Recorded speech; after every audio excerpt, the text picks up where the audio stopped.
In light of all the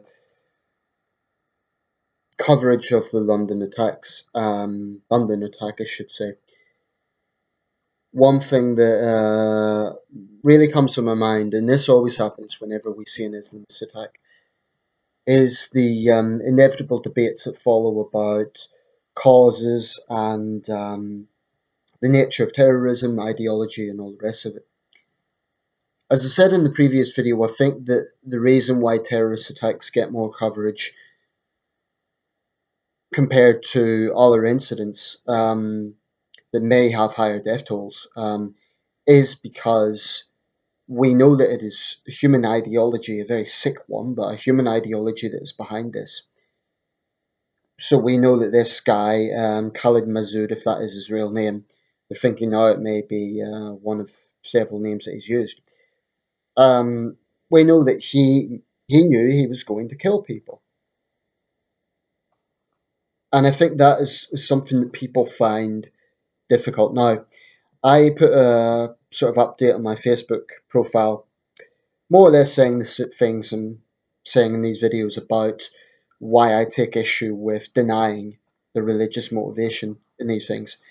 And a Muslim lady I know took issue with that, and she had quite a lengthy reply about, I think, she bemoaned the fact that I'm always attacking Islam in her view, which isn't true actually, but she was polite. She wasn't ranting about it. She was polite because we've previously kind of got on well in previous exchanges on Facebook, but I kind of knew that would happen because, you know, when you're connected with people online, you have an idea, have some idea based on profiles and so on what people's views are.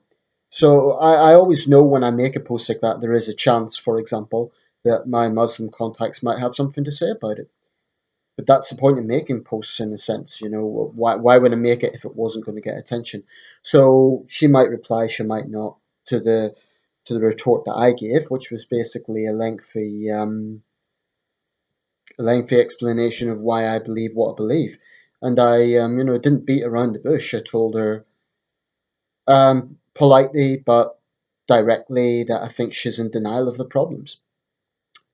And I think, unfortunately, too many Muslims are. I think part of the problem, and this is a huge problem, if you talk about these things, if you call a spade, then because we are so obsessed by cultural cohesion, because we're so obsessed by unity in society, I think sometimes, although it's got good motivations, it can be a distraction because it can mean that the issues are not discussed. Because people get hung up on being worried that they'll offend somebody, or they'll be hung up on being concerned that they'll be called a racist, or oh, you're caving into right wing populism. And I just find that incredible because the ideology of Pan-Islamism is the polar opposite of liberal values. So if someone considers themselves a liberal, they should be on the forefront, actually, of condemning Islamist ideology. And like I said in the previous video, if you're more concerned about the EDL than you are about radical Islamism, I would suggest you need to get your priorities right. It's not to say that there isn't a threat from neo-nationalist groups, but if we put things in context, there have been a number of terrorist incidents involving the far right, if that's an accurate term, let's say neo-nationalists. There was Anders Breivik in Norway. There was the Joe Cox assassination last year. And going almost 20 years ago now, there was David Copeland bombing in Soho. So, you know, there is terrorist aspects within the hard right, no question about it. And that shouldn't be underestimated either. But I think that the problem with many on the left have is they're not consistent. They would be very, very outspoken about neo-Nazi terrorism, and I would be okay with that if they were consistent. Because it isn't just Muslims who are in denial of this problem, it is the political left, a large part of it. I'm not talking about everybody, but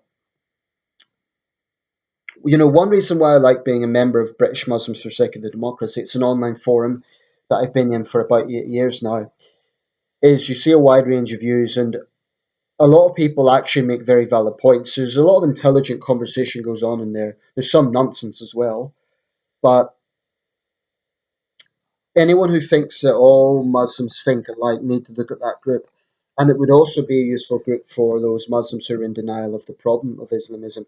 I mean, it's just a mentality I have a really big issue with. Last year in Dhaka, there was a vicious attack on a cafe there, ISIS inspired. Now, the attackers specifically went around killing those who could not recite verses from the Quran. Only a few weeks ago in Pakistan, 85 people were killed in the south. I forget the name of the city, somewhere near Karachi. 85 people were killed because they were Sufis. They were deemed to be apostates. And then there was an attack in Kenya a few years ago, Garissa, I believe it was. Again, the attackers went around asking who was Muslim, who wasn't. Now, can you rationally claim that the nature of those sort of attacks are not religious inspired? It's simply irrational to say that when terrorists are using religion, it's got no connection to religion. You could say it's a perversion of religion. You could say that they are taking more extreme aspects, and but I mean, my contact online, she actually said Islam condemns terrorism. That's absurd. Islam condemns terrorism. I don't know if she's referring to Quranic verses, but the problem is with insisting that there's no problems within Islam.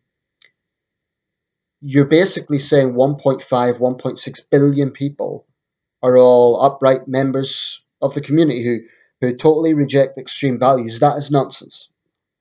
And I do think we really, really need to be assertive in Western countries or any secular countries, any non-Muslim countries, quite frankly. Not just Western countries, the Philippines, India, anywhere where there has been a history of Islamist violence, but Muslims are in a minority. We need to really, really question what goes on in Islamic majority countries. The vast majority of Islamic majority countries, um, you see examples of real intolerance. And where there is not that situation, it is because they have secular governments. But wherever there is an ideologically Islamic government, you see repression. It's just a fact. So we've seen the ripple effect of 4 people being killed in London because there was a fourth victim tonight, a 75-year-old man.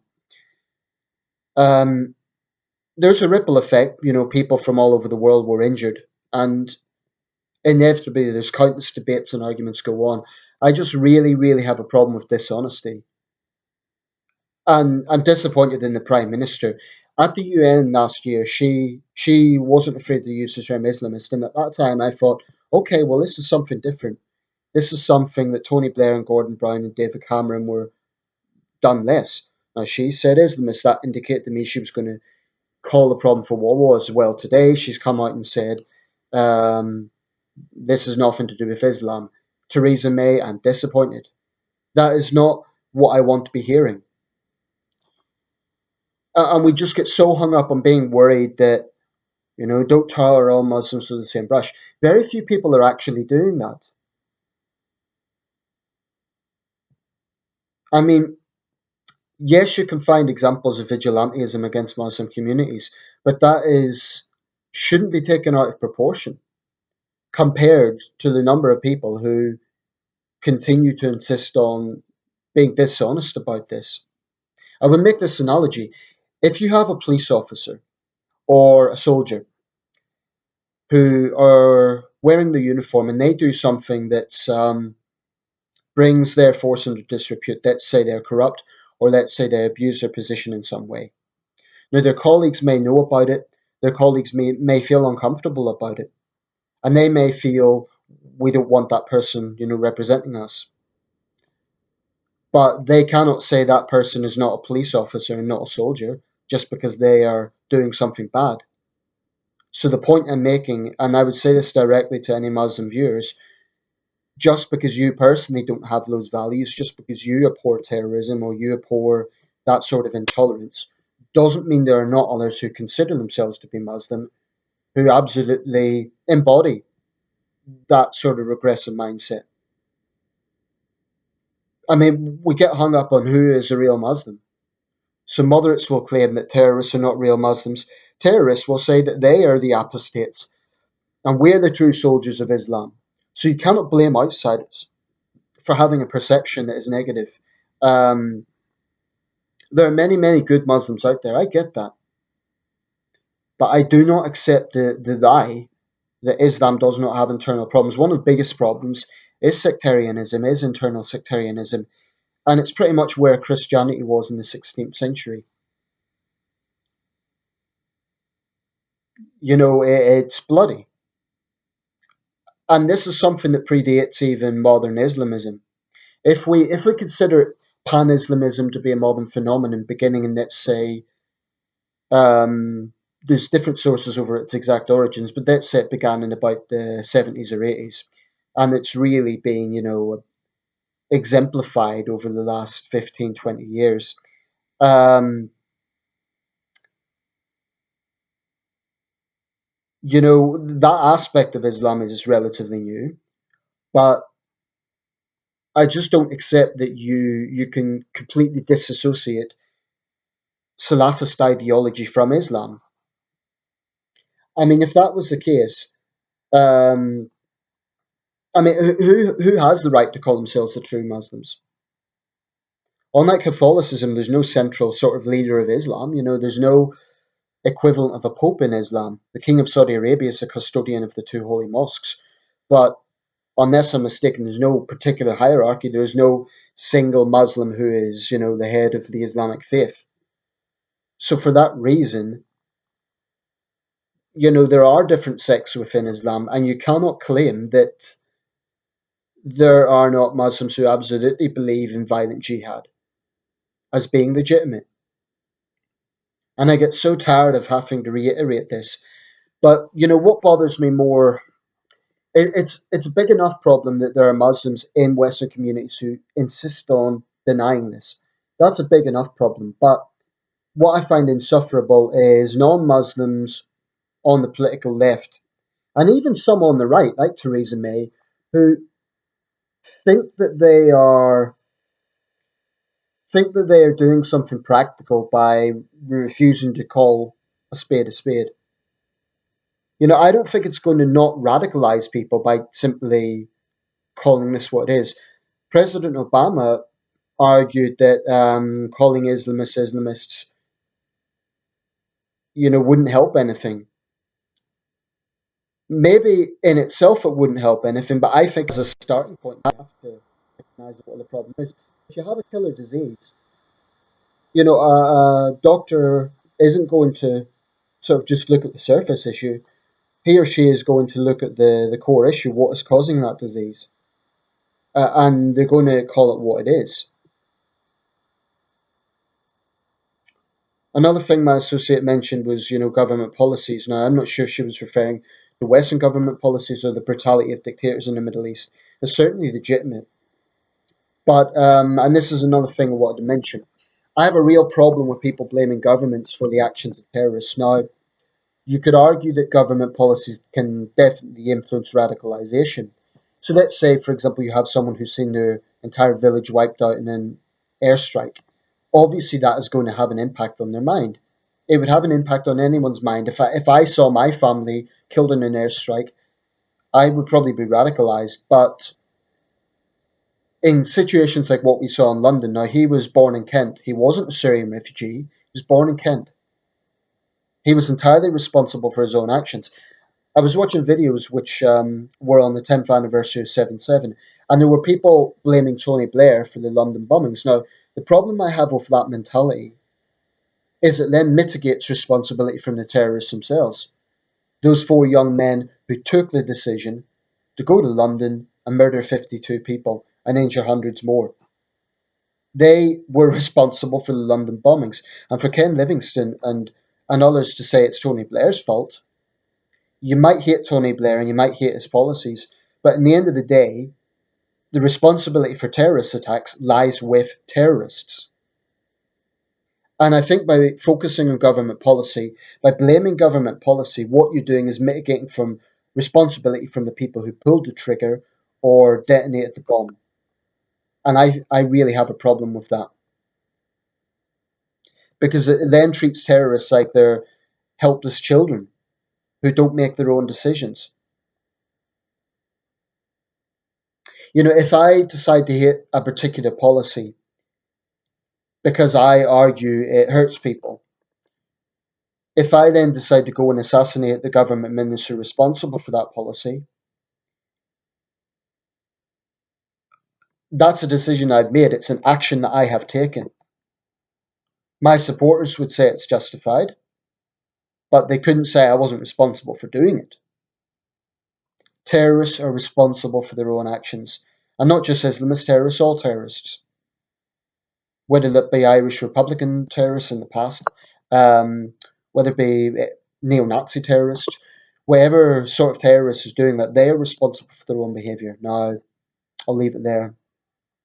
But to be honest, it's difficult because sometimes you feel like you're fighting against. I sometimes feel like I'm in a minority with these views. I don't think I am actually. I think there's probably a lot of people that share these views, but people are so hung up on not wanting to be seen a certain way. But what really, really I find insufferable is the attitude that many of the, I hate to say it, but political establishment take. We can't say that because it would be politically incorrect. I understand the calls for unity. I understand the calls for saying, don't attack your Muslim neighbours. I get that. But you have to call it what it is. I think the Prime Minister was wrong to claim that this has nothing to do with Islam. To me, that is her just trying to appease those in the Muslim community who don't want to acknowledge what is a problem. If I were the Prime Minister, I would say this was an Islamist attack. I would just say it. And I would say, don't blame all Muslims, don't scapegoat all Muslims, but it was an Islamist attack.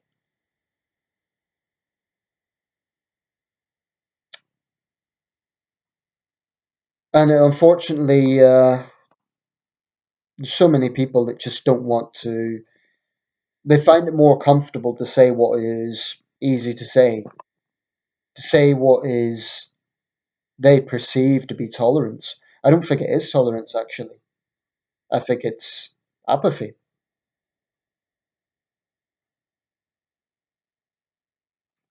Okay, I'll leave it there. Thanks for watching.